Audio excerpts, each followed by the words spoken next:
Bom dia, meu pessoal. Tudo bem com vocês? Hoje está um assunto bem delicado. Eu estava aqui conversando com meus botões, relembrando do meu passado, conversando com algumas pessoas nessa semana, e todo esse problema político que está acontecendo no país ultimamente. Eu não gosto muito de falar nisso aqui no canal, mas me veio uma situação que me trouxe uma, uma remota lembrança quando eu era muito criança. Vocês sabem o golpe militar, o último golpe militar que nós tivemos foi em 1964 e eu não havia nascido ainda, mas o meu pai era bem, já de uma pessoa de bem idade, meu pai é de 1910. Meu pai já tinha passado por a Primeira Guerra Mundial, passou por toda a situação do Nordeste com relação ao Lampião, com relação ao cangaço. Meu pai foi um homem que conheceu pessoalmente o Lampião, o Virgulino Ferreira. Ele conheceu em Alagoas por volta de 1936 e tiveram um breve convívio. E meu pai passou em 1930 pelo começo das Copas do Mundo no Uruguai, né, o início da Copa do Mundo de futebol. E aí veio a Segunda Guerra Mundial, meu pai passou pela Segunda Guerra Mundial. Meu pai passou por golpes militares que foram o Estado Novo, a história toda do Getúlio Vargas, Plínio Salgado. Nós tivemos muitos problemas. Meu pai era um homem que era analfabeto, porque a grande maioria das pessoas eram analfabetas naquela época, mas era um homem que tinha uma vivência muito grande, tinha um orgulho de nunca ter ido numa delegacia até a questão do golpe militar em 1964. E vocês sabem, eu escrevo cordéis. Eu gosto muito de estar aqui até na minha casa de madrugada escrevendo. Eu acho muito interessante isso. Eu estudo muito, tenho diversos livros. E hoje com a internet você não precisa nem ter um livro para ler, você pode procurar, você pode catar, que você vai encontrar muita coisa de qualquer tipo de leitura que você quiser. Tudo ali, a medicina, tudo que você quiser você vai conseguir encontrar. Pois muito bem, em 1945 meu pai passou pela Segunda Guerra Mundial, não foi para a guerra, ainda bem, e meu pai morava no interior do Ceará, foi um homem que teve muitos filhos e passou pela construção de Brasília também, né, em 1960. E aí vocês imaginem que em 1961 meu pai conheceu minha mãe. Ele já tinha muitos filhos, já ia para o terceiro casamento, que era com a minha mãe.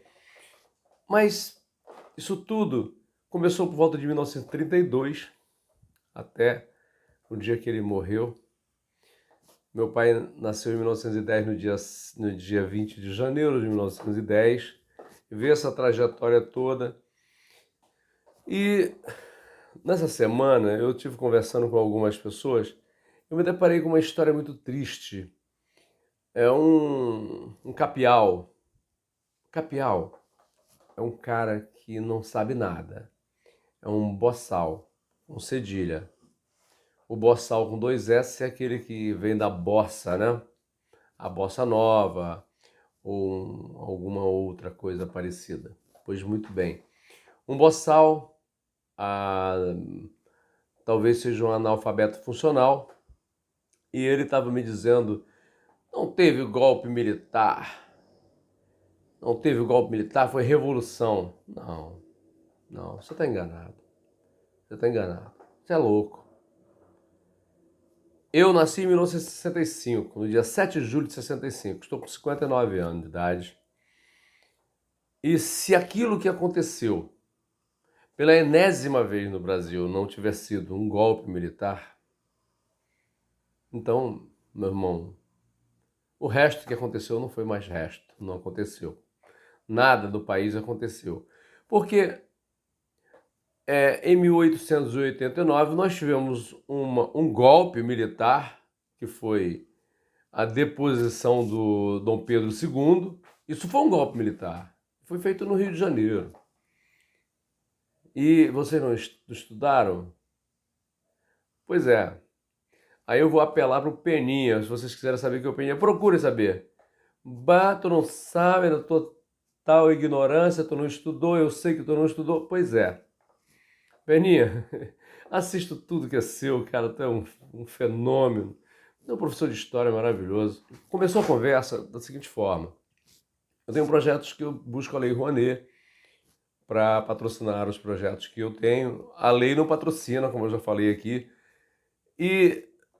mas eu busco captação de recursos. Gasto um monte de dinheiro, eu busco empresas que possam estar me ajudando. E aí a pessoa começou a me agredir com palavras por causa da Lei Rouanet.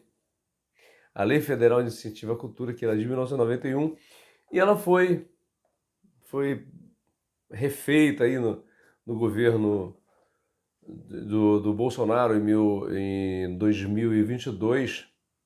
Ela foi dada uma mexida, mudou de nome, porque não queria que... mudou de nome, como foi o Bolsa Família, como botou para Auxílio Brasil, para gastar um monte de dinheiro, justificar um monte de gasto de dinheiro para mudar isso tudo.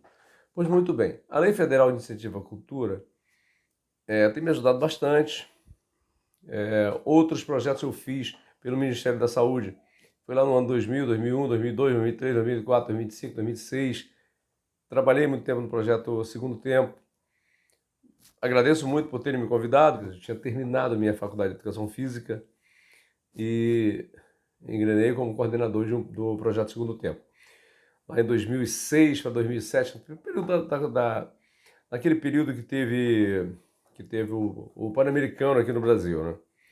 Pois é, vamos seguindo o nosso curso. E a pessoa até me disse, você não sabe nada. Realmente, eu sou um professor de educação física, eu sou mecânico de refrigeração, tenho uma empresa desde de 94 e trabalho com conserto de equipamentos, realmente eu não sei de nada. Mas eu busco estar aprendendo muita coisa todos os dias. E o que eu tenho hoje eu devo à minha empresa, devo a muito trabalho.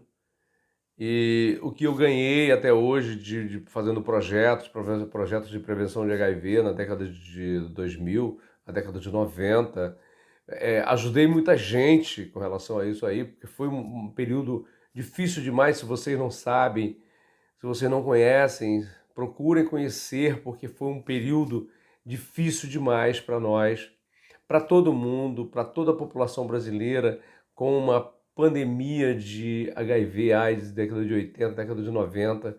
Foi um absurdo mesmo, era um medo, o medo da morte. E o medo de contrair uma doença que iria te matar aos poucos, como os nossos heróis que morreram de overdose. E todo mundo sabe dessas músicas, conhece o Cazuza, conhece o Renato Russo, meus heróis, e eles morreram, todos que contraíram HIV. E foi um problema gravíssimo, gravíssimo. Então a história vem de lá para cá. Então de 1965, eu impreterivelmente lembro de quando eu tinha 3 ou 4 anos de idade. Isso eu lembro muito bem, a minha memória é muito boa para isso, muito boa. Eu converso muito com a minha mãe, que tem 93 anos de idade, e me lembro muito das histórias que eu ouvia do meu pai. E essa pessoa me disse, você não está aí anda procurando Lei Rouanet? Não, eu não estou procurando a Lei Rouanet. A Lei Rouanet está aí para todos os 215 milhões de brasileiros que queiram fazer projeto.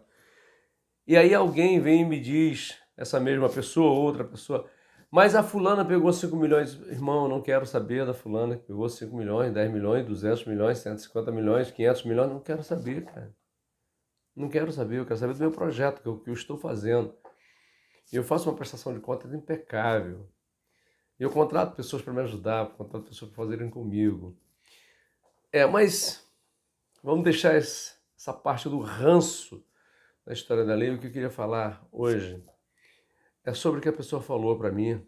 Não houve golpe militar. Tá bom. Não houve golpe militar. Você tem algum parente seu que foi perseguido pelo regime militar? Não tem. Então Irmão, não pode falar não. Não fale não. Então eu vou lhe falar. No ano de 1969, eu tinha 4 anos de idade.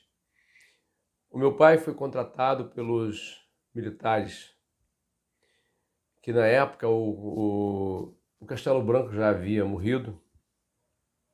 Em 67 foi a morte dele.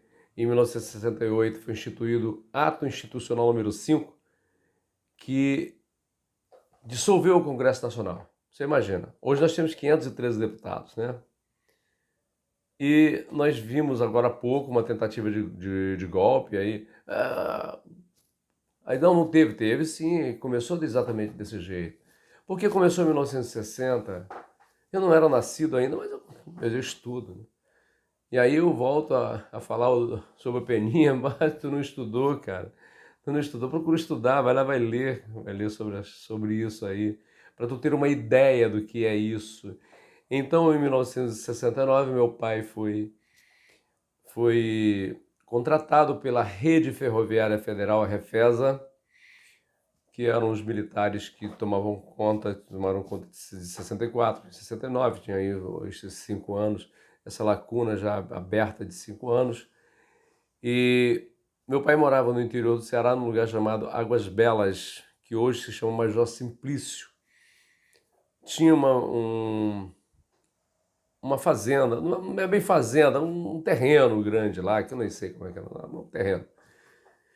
E o cara tinha muita madeira, muito sabiá, muito pau-d'arco, que é o ipê, né? E essa madeira é muito boa para fazer os dormentes que se vocês não sabem, há muita gente, claro que sabe, eu falo isso por força de expressão, mas todo mundo sabe que o que vai embaixo do trilho se chama dormentes, umas madeiras de 1,50 m aproximadamente, e o trilho repousa sobre ela. E é feito tudo certinho, vão cravejados com os tarugos grandes. E aí, meu pai foi contratado para fornecer madeira para a Refesa. Foi contratado pelos militares.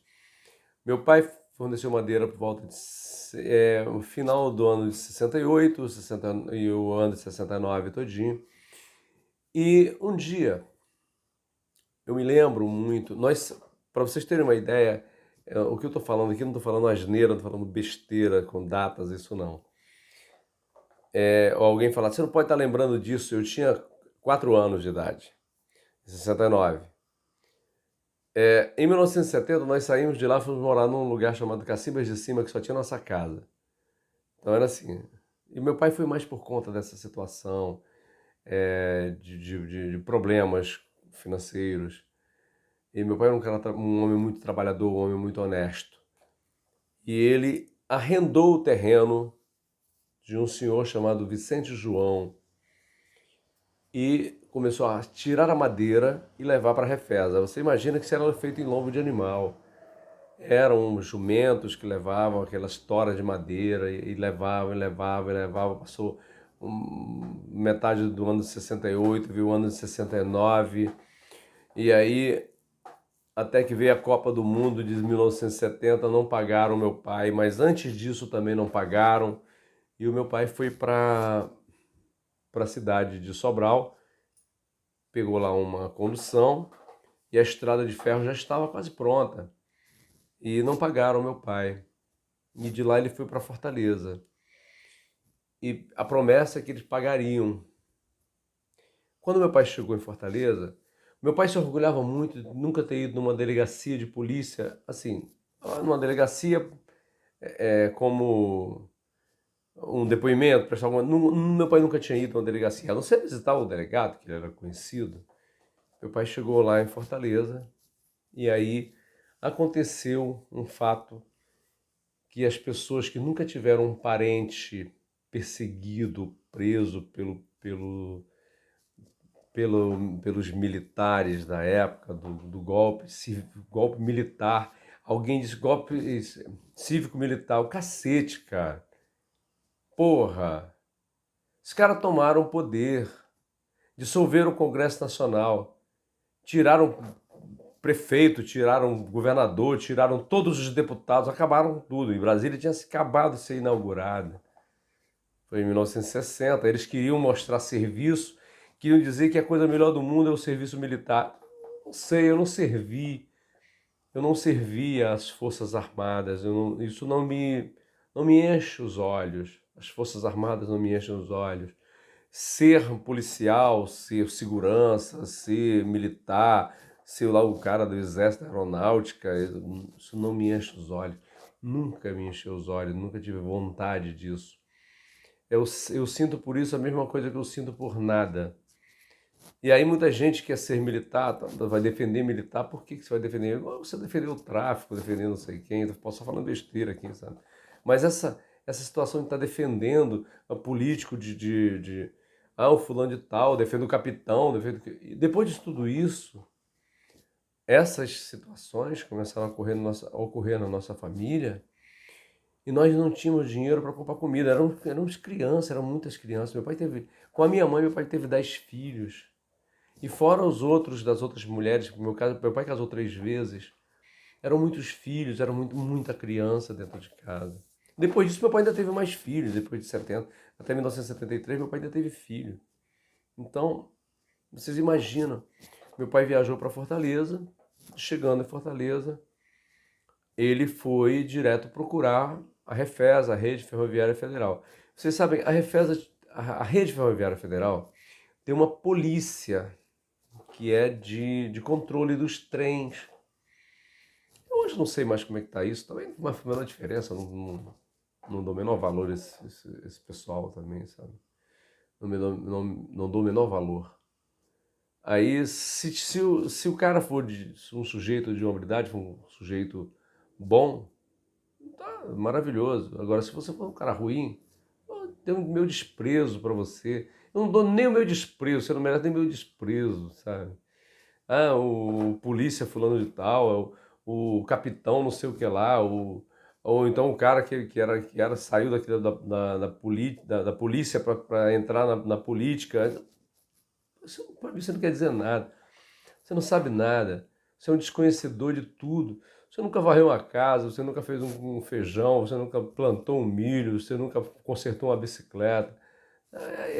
E funciona assim, é nossas custas, e eu faço tudo isso, nós fazemos isso. Então, continuando aqui, quando meu pai chegou em Fortaleza, ele se deparou com a polícia da Refesa e tinha alguém que era do governo federal, porque a Refesa é do governo federal, e aí levaram meu pai preso por contravenção. Mas que tipo de contravenção? Meu pai só queria receber o dinheiro que o governo federal havia ficado devendo.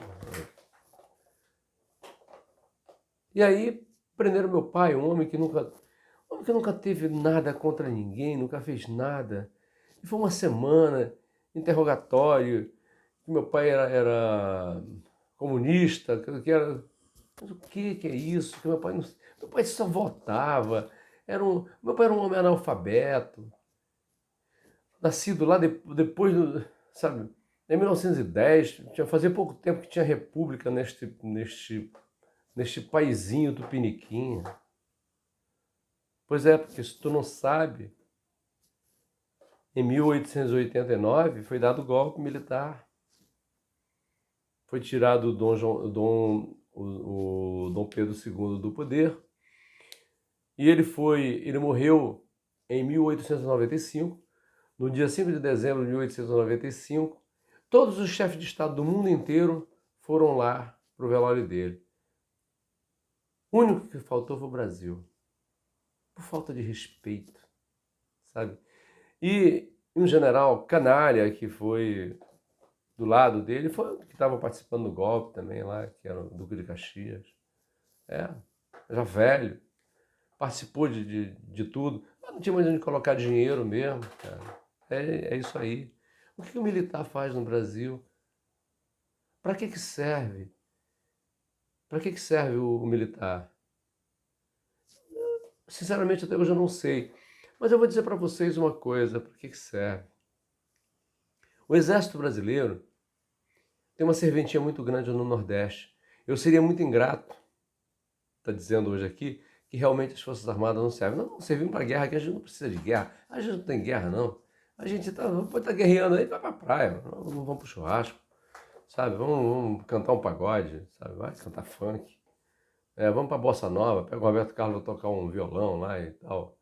Coisa desse tipo. Mas o Exército Brasileiro tem uma função importantíssima. Em períodos de seca, o Nordeste é tangido por isso e tem uma ajuda muito grande do Exército Brasileiro, porque realmente, a partir de 2002, o Nordeste teve uma mudança muito grande.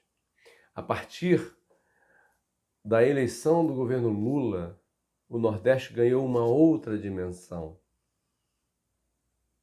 Queiram ou não, isso aconteceu. Eu ouço pessoas falarem aqui no Rio de Janeiro. Nordeste, tá lá, migrando para cá. Vou dizer uma coisa para vocês. Quem vota aqui e votou em 2018, nesta condição que nós tivemos de governo deselegante, mal educado, fiquem vocês sabendo que o governo que assumiu a presidência da República foi um migrante, porque era paulista, veio de lá para cá. Qual é a diferença que tem? Para mim, que sou do Nordeste, nenhuma.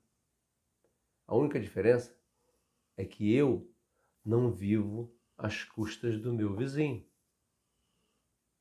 Eu não vivo às custas do meu outro vizinho. Eu não dependo do meu vizinho de 4 em 4 anos estar lá, votando em mim, eu mendigando o voto dele. Essa é a realidade. Mas, para você que me disse que não houve golpe militar em 1964, meu pai já faleceu. Meu pai não apanhou, não, porque já era um senhor. Ele já tinha mais de 60 anos.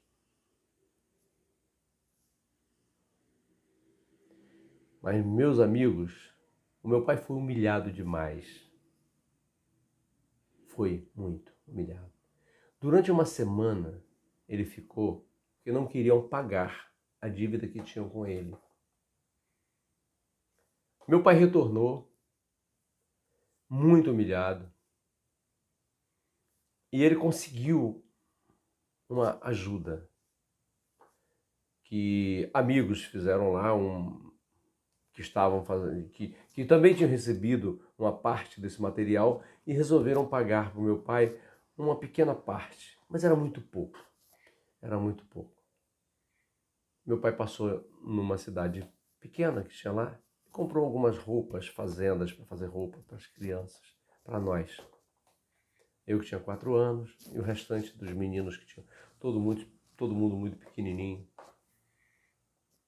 E aí, me lembro como se fosse hoje, agora. 2 homens entraram na nossa casa, a minha casa, a casa em que eu nasci, tinha uma sala grande de cimento queimado. Me lembro de todos os detalhes. Com 2, 3 anos de idade, eu me lembro de tudo que acontecia naquela casa. 2 homens entraram na nossa casa, deixaram 2 cavalos do lado de fora e entraram armados na nossa casa para tomar do meu pai o dinheiro que ele tinha recebido da Refesa, da Rede Ferroviária Federal. Meu pai não tinha recebido nada. Ele recebeu uns trocados lá que ele comprou umas roupas. Roupa não, comprava fazenda, comprava uns tecidos para minha mãe costurar, para fazer roupa para gente. E mais nada. Meu pai morreu com quase 90 anos de idade. Essa situação que aconteceu na nossa casa, ela foi resolvida porque meu pai conversou com... E eu, conversando com a minha mãe depois, perguntei para ela quem eram as pessoas. Ela me disse que um dos homens era o delegado da cidade de Nova Russas, de 1969, e o outro era o seu Vicente João, que era dono da terra. Eles dois estavam armados. Eu me lembro que eles usavam umas armas grandes. Pareciam umas espingardas, eu não sei o que era. Não era revólver pequeno, não. Eram umas armas grandes. Me lembro demais. E aí, eles foram embora. Meu pai, muito entristecido com isso. Nós mudamos de lá, de Nova Russa, de Major Simplício. Fomos morar muito no interior. Mas por conta dessa situação, meu pai ficou muito chateado. Porque o meu pai não tinha... Ele não gostava de dever a ninguém, ele não devia a ninguém. E era um homem muito honesto. E para você que brada, que não conhece nada, que não conhece o que é o golpe militar de 1964, leia, procure saber quantas pessoas morreram. Procure saber quanto aquilo matou meu pai por dentro. Meu pai nunca recebeu um único centavo da Refesa.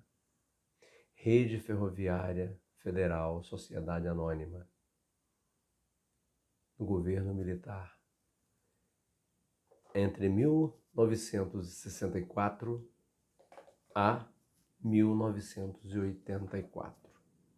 O meu pai nunca recebeu um único centavo daquele serviço que fez. Foram 2 anos e meio fornecendo madeira para a rede ferroviária, a que corta o Ceará inteiro. Toda aquela madeira que tem lá, foi o meu pai que cortou o machado, colocou em lombo de burro, em lombo de jumento e levou 60 quilômetros. E eu hoje ouço falar para mim que não houve golpe militar em 1964. Se você gostou desse papo, você chegou até aqui, deixa teu like, deixa teu joinha aí, para a gente fazer mais vídeos iguais a este, para que a gente possa estar aproveitando a Lei Rouanet, tocando o nosso projeto. Valeu, um grande abraço, uma ótima semana para todo mundo.